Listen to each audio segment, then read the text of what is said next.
कह रहा था कि वो जब हमने गिराए तो ऑब्वियसली वो उनका पैनिक था। 4 राफेल हो गए, एक SU-30 हो गया रशियन, एक मिग हो गया, एक 7वां अनआर्म्ड जो था, अनमैन्ड आर्म्ड व्हीकल UAV जिसे कहते हैं, वो हुआ 7वां वो था। तो obviously there was a panic in India.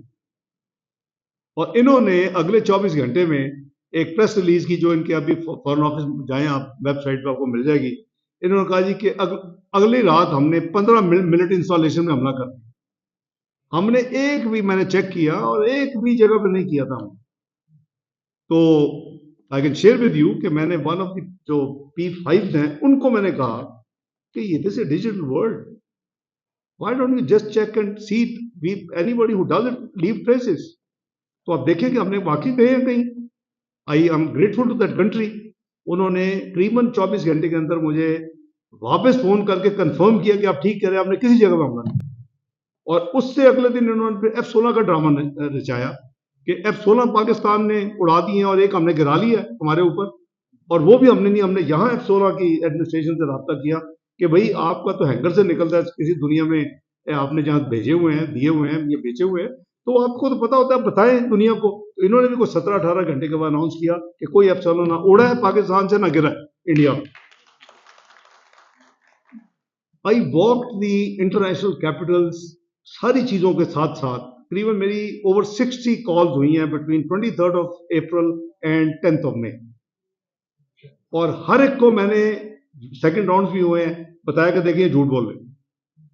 जब उन्होंने हमारा देखा कि हम वाकई सच्चे हैं, मैं समझता हूँ कि शुरू में शायद कुछ कंट्रीज कंफ्यूज हों।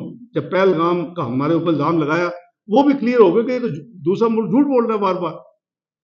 उसने हमारा जो नैरेटिव बना, इस वक्त इंडिया को खुद अपनी मीडिया मानता है कि जी हमारा नैरेटिव पिट गया और पाकिस्तान का नैरेटिव कामयाब हुआ। तो ना हमने इनको इंटरनेशनल कैपिटल्स को ये कन्विंस कामयाबी से करने दिया कि खुदा न खासा हम गलती पे हैं, और ना ही इनका मीडिया का नैरेटिव हुआ। ये उनकी फ्रस्ट्रेशन अभी खत्म, इसलिए अभी तक खत्म नहीं हुई। तो हम जो भी जिससे बात होती थी वो कहते थे कि वी रिक्वेस्ट यू, जाहिर है उनको भी कहते होंगे, request you to exercise restraint. ये उनका स्टैंडर्ड होता था जिससे भी बात होती थी यूरोपियन कंट्रीज में, वर्ल्ड ओवर। तो मैं ये कहता था कि we will demonstrate patience, we will exercise restraint, we will not be the first one to take any escalative move. इस असूल को हमने एक्चुअली प्रैक्टिकली फॉलो किए।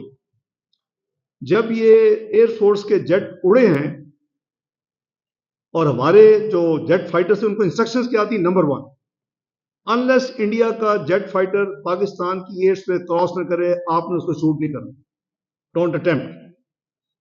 यही है ना first.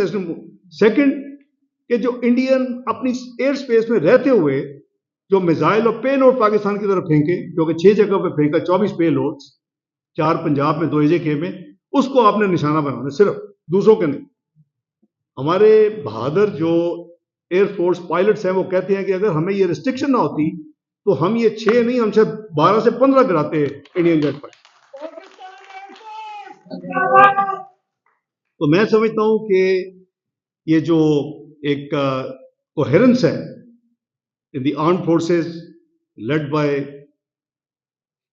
Field marshal Asim Munir साहब और हुकूमत, ये पाकिस्तान के लिए अल्हम्दुलिल्लाह एक कामयाबी का एक सिंबल बन गई है कि चाहे वो इकोनॉमी हो, उस पर अल्लाह ताला ने आपको माशाल्लाह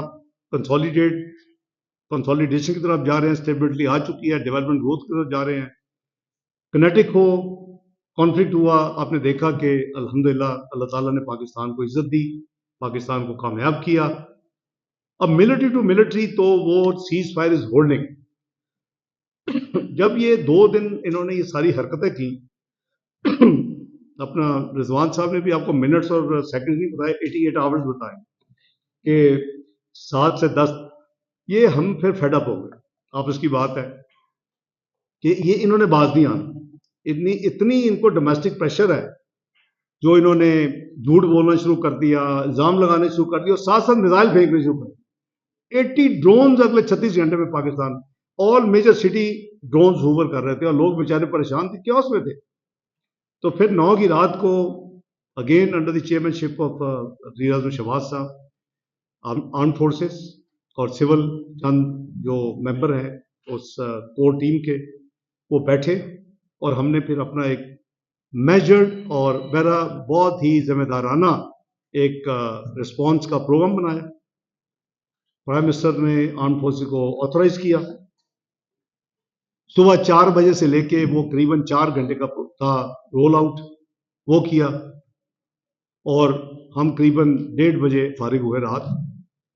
तो मेहरबानी है, थैंक यू।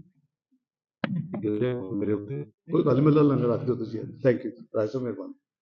तो वो हमने जो प्रोग्राम बनाया तो करीबन हम 1:30 बजे फारिग हुए, 4 बजे रोल आउट होना था। तो या तो इनको कोई इंफॉर्मेशन मिली इंडियंस को, जो भी था, 2:30 बजे इन्होंने फिर और हमें हमारा केस मजबूत कर दिया। इन्होंने नूर खान एयरबेस शोरकोट पे हमला कर दिया, मिसाइल फेंके, और 2-3 एयरपोर्ट पे मिसाइल फेंके। फिर 4 बजे रोल आउट हुआ, मैं सारी रात ऑफिस में था अल्हम्दुलिल्लाह। 4 बजे शुरू हुआ काम, तो सुबह हमारा 7:45 बजे करीब, और जो भी इंटरनेशनल कैपिटल से बात होती है, मैं ये जरूर कहता था कि जब हम जवाब देंगे यूएन चार्टर के आर्टिकल 51 के तहत अपनी डिफेंस में, तो हम कोई चीज छुपाएंगे नहीं। We will ourselves make public. हमने कहाँ अटैक किया है, किसी सिविलियन जगह पे नहीं करेंगे, इन कावर्ड्स की तरह, इन डरपोक लोगों की तरह, और खुद रिलीज करेंगे टाइम लैग के साथ। वही हमने किया। जितने हमने जो कुछ किया पूरे का पूरा मेड इट पब्लिक, सारी दुनिया ने वो देखा। तो ये 7:45 के करीब ये सारा मामला खत्म हुआ। 8:15 से 8:20 के दरमियान I got a call from secretary Rubio in office कि India is ready to cease fire, are you ready? We never wanted to start war. We don't believe in wars. This region cannot afford wars. Yes, if they behave, if they want ceasefire, we were ready to ceasefire. So उससे पहले वो उस वक्त field marshal बाद में बने general आजम मुनीर साहब से बात कर चुका। ऑब्वियसली ये लोग एग्जेक्टिव की कंफर्मेशन लेते हैं, तो मैंने उनको कंफर्म किया। प्राइम मिनिस्टर साहब को इतला अपना फील्ड मार्शल साहब जनरल आजम को उस वक्त कर चुके थे। विद इन 45 मिनट्स के अंदर अंदर सऊदीया के प्रिंस फैसल ने फोन किया। उन्होंने कहा कि ब्रदर, आई अंडरस्टैंड कि you have already given note to secretary Rubio and confirm cease fire.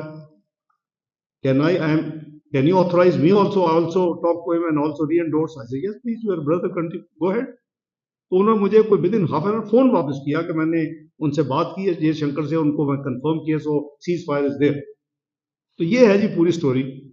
और ये हमने किसी को नहीं कहा कि भाई सीज फायर करा दे, वो अजी बड़े थक गए हम, कोई ऐसी बात नहीं। अल्हम्दुलिल्लाह बोल्ड तरीके से हमारे बहादुर आर्म फोर्सेस ने under the leadership of field marshal Asim Munir paid it's brilliant पूरा प्रोसेस एंड पूरी कॉन्फ्लिक्ट को उन्होंने बदतरीन शिकस्त का इंडिया को सामना करना पड़ा।